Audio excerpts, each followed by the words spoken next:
ہمیشہ یاد رکھو کہ درویش کا درجہ راہ مولا میں بہت بڑا مرتبہ ہے اور درویش کے لیے اس راستے میں بڑے خطرات ہیں۔ صوفی کو چاہیے کہ اپنے آپ کو اپنے محبوب سے وابستہ رکھے اور دنیا غدار بے وفا کے علل و اسباب سے آزاد رہے کہ یہ دنیا سرائے فجار و فساق ہے۔ غنی کا نام ہی صرف ذات باری تعالیٰ کے شایان شان ہے اور مخلوق اس نام کی مستحق نہیں ہو سکتی۔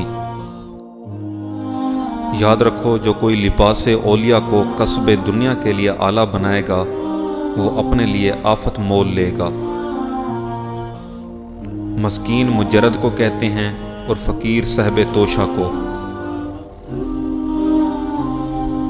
صوفی وہ ہے جس کے ایک ہاتھ میں قرآن مجید اور دوسرے میں سنت رسول ہو۔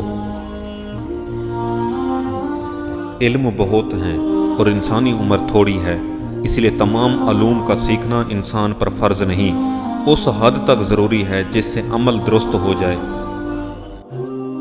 سارے ملک کا بگاڑ ان تین گروہوں کے بگڑنے پر ہے: حکمران جب بے علم ہوں، عالم جب بے عمل ہوں اور فقراء جب بے توکل ہوں۔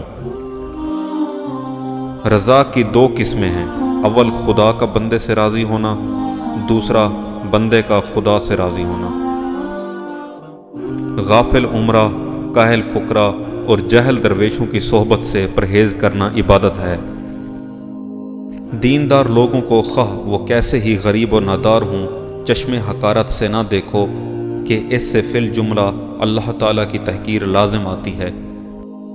جس کام میں نفسانی غرض آئے اس سے برکت اٹھ جاتی ہے۔